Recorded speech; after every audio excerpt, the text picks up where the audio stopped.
안녕하세요. 문현경의 학습 매니저 교육 과정입니다. 오늘은 제목에 나와 있듯이 스스로 공부하는 아이를 만들기 위한 기본 원칙이라는 걸 배우는 시간이에요. 이게 굉장히 중요한 이제 내용이 될 텐데요. 앞으로 우리가 이제 배우시는 모든 과정에 저는 뭐 가장 핵심 중에 핵심이다. 이 원칙에 대해서 어느 정도 완벽하게 내가 이제 체득이 되고 이게 정말 뭐 머리로가 아니라 완전히 이렇게 가슴으로 다 받아들여지신다면 사실 이후에 모든 스킬은 사실 중요하지 않습니다. 네, 그만큼 중요한 과정이라고 생각해 주시고 한번 잘 따라와 주세요. 자, 오늘의 제목을 통해서 약간의 그 공부법과 함께 팁을 하나 알려드릴 거예요. 자, 지금 보시는 제목에서 중요한 단어들을 몇 가지 한번 찾아볼게요. 이 문장에서 가장 중요한 단어 한 3가지 정도 보이시나요?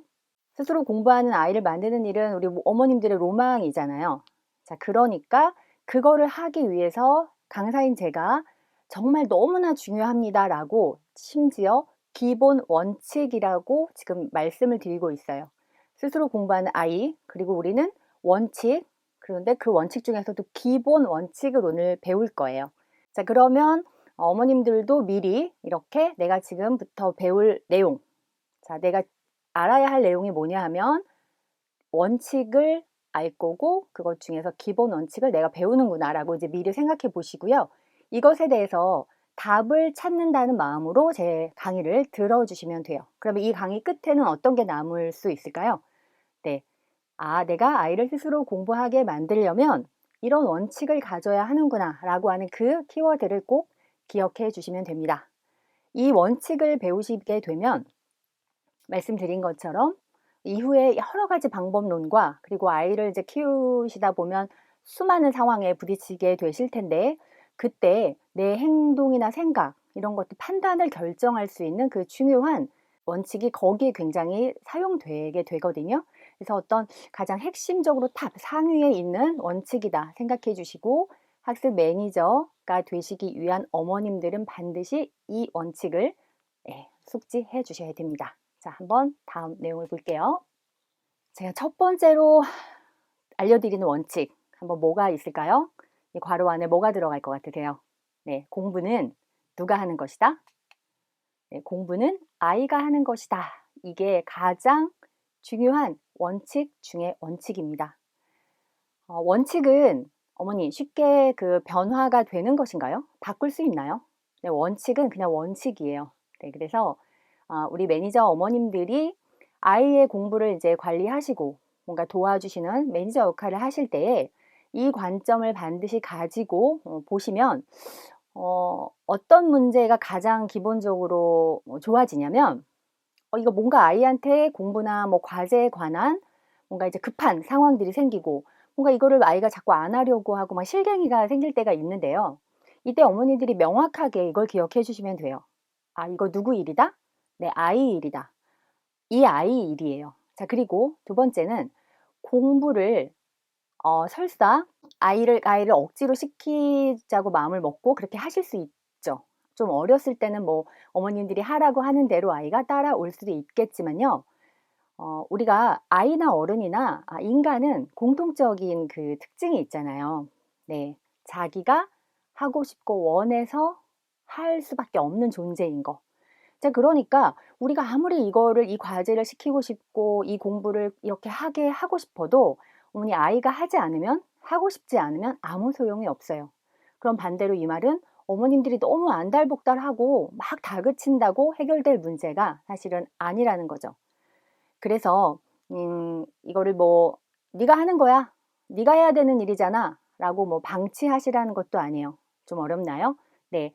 어 이 역할에 대한 인식을 명확히 해 주시라는 말입니다. 그래서 사실은 아이가 하는 일이어야 하는데 그리고 그것을 하도록 부모님은 분명히 조력자로서 도와주실 수 있어야 하지만 공부를 아이가 하는 것이라는 것, 주체가 본인이라는 것을 자, 누구보다 학부모님이 반드시 인지를 하고 계셔야 해요.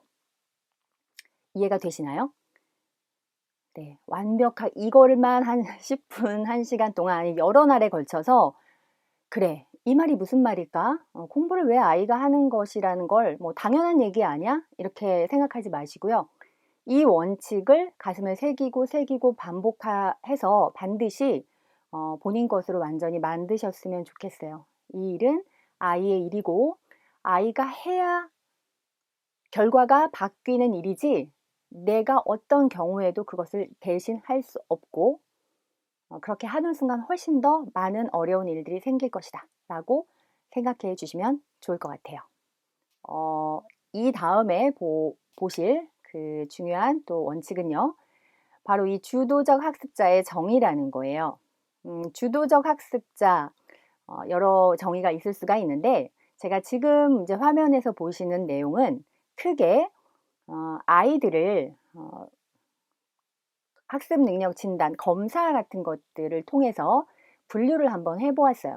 이게 전국에서 한 10,000명 정도의 학생들을 대상으로 학습 능력 진단 검사, 이 아이가 주도적 학습자인가를 진단할 수 있는 이런 검사를 진행했더니 신기하게도 크게 이렇게 네 그룹의 유형으로 결국은 분류가 되더라라고 보시면 돼요.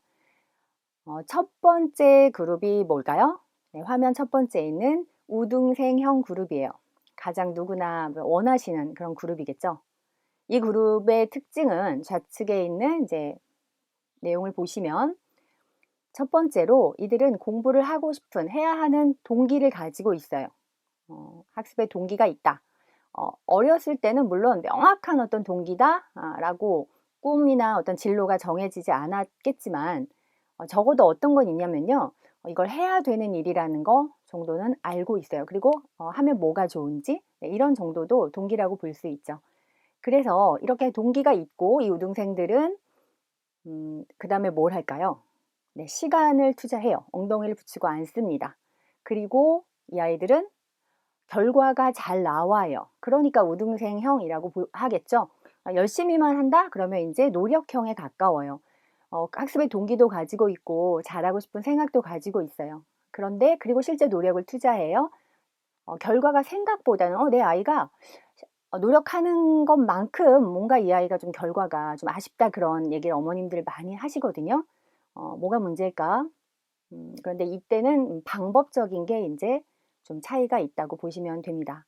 그래서 우등생형 같은 경우에는 공부 방법을 어떻게든 알고 있어요. 그게 이제 뭐 환경에 의해서 어떤 습득이 되었든, 본인이 어느 정도 그런 것들을 배울 수 있는 기회가 있었든, 이 아이들은 뭐 시간 관리 기술이라든가, 뭐 노트 정리 기술이라든가, 그런 것들을 이제 어떤 과목으로 테크닉으로 배운 건 분명히 아닌데, 이 아이들은 어느 정도의 그 기술을 가지고 있어서 진단 검사에서 뭐 보통 8대 학습 기술 이런 것들을 이제 진단을 하면 이 아이들은 그래도 한 6개 정도는 그런 방법들을 알고 있어요. 뭐 시험을 준비하기 전에 어느 정도 전에 계획을 세워야 한다든가 뭐 이런 것들도 해당되거든요. 자, 그런데 노력형 학습자들은 이렇게 방법적인 면에서 조금 서툴러요. 잘 몰라요. 그래서 정말 열심히 하는데 결과가 안 나옵니다. 재미있는 거는 이런 성향을 이제 가진 노력형 학습자들이 초등학교 때만 그런 게 아니라 초등학교 때 만약에 계속 공부 방법을 모르고 이제 성장을 시키게 되면요, 어머니 아무리 학교 학원을 열심히 다녀도 아예 성적 별로 오르지 않습니다. 재수를 할 때까지 변하지 않습니다. 그렇기 때문에 내 아이가 공부 방법을 가지고 있도록 도와주시는 것은 굉장히 중요하겠죠? 자, 그런 다음 세 번째 유형은 불완전 학습형이에요. 공부를 뭐 잘하고는 싶어 해요. 그런데 그렇게까지 하고 싶은 꿈이나 이유 없어요. 네. 그리고 그러다 보니까 아무래도 공부 시간에 투자가 거의 없겠죠. 시간 투자도 없고, 방법도 당연히 모르고 결과도 안 나온다. 이렇게 보시면 되는데, 그래도 불완전 학습형들은 뭐 학원이라든가 뭐 어머님들이 이렇게 제안해 주신 교육 과정 같은 데는 그래도 좀 참여를 하는 편이에요. 어쨌든 친구 따라 뭐 학원도 다니고, 그러면서 어느 정도는 그렇게 환경 테두리 안에 시스템 안에서 어느 정도 움직여 준다. 하지만 시간 투자나 노력 없고 방법 모르고 결과 잘 안 나오는 친구들 이런 유형이 있고요. 그다음에 마지막으로 이제 산만형이 있어요. 좀 많이 이거 약간 예외라기보다 이 그룹들은 좀 얘기가 많이 필요합니다. 어떤 면에서 보면 이 산만형을 뭔가 놓고 우리는 이게 기도가 필요한 그룹이라는 표현을 좀 하는데요. 이 산만형 그룹에 생성되는 원인들은 굉장히 좀 어떤 가정 환경부터 여러 가지 요소들이 있을 수 있기 때문에 좀 안타까운 그룹이긴 하죠.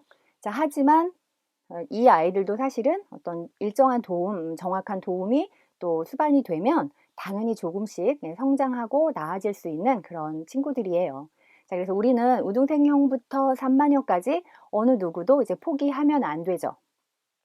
여기서 말씀드리고 싶은 거는, 자, 주도적 학습자라 함은 그럼 우리가 가장 모범생형이라고 하는 이 우등생형이 모든 요소를 가졌다. 첫 번째, 학습의 동기를 가지고 있다. 그 다음에 노력을, 시간 투자를 한다. 그 다음에 공부 방법을 알고 있다. 당연히 결과가 나온다. 우리는 이런 아이들을 우등생형이라고 하고, 자, 주도적 학습자를 만들어야 하는 어머님들은 이 네 가지 요소를 내 아이가 가질 수 있도록 도와주시는 것이 필요하겠죠.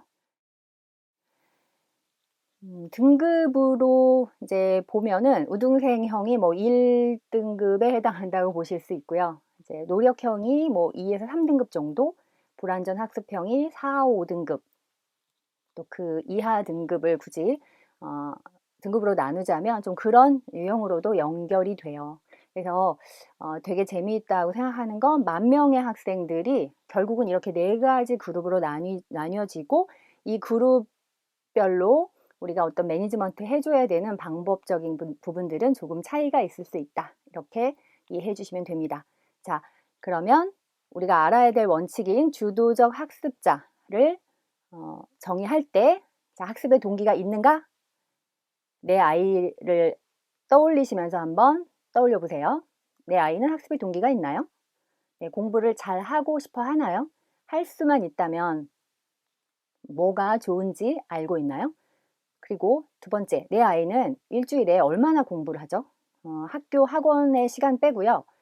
혼자 앉아서 엉덩이 붙이고 뭔가 나만의 공부를 하는 시간이 얼마나 있나요? 어머님들의 아이는 하루 30분이라도 또 일주일에 몇 시간이라도 책상에 엉덩이를 붙이고 앉아서 공부하나요? 자, 이것을 측정할 수 있어야 합니다.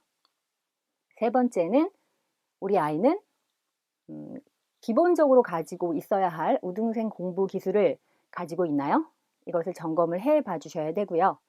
자, 또 마지막으로 이 모든 것들이 잘 적용이 돼서 본인이 노력한 만큼의 성과도 잘 나오고 있는지 여기까지 이제 총체적으로 바라보시면서 앞으로 매니지먼트를 해 주시는 것이라고 보시면 됩니다.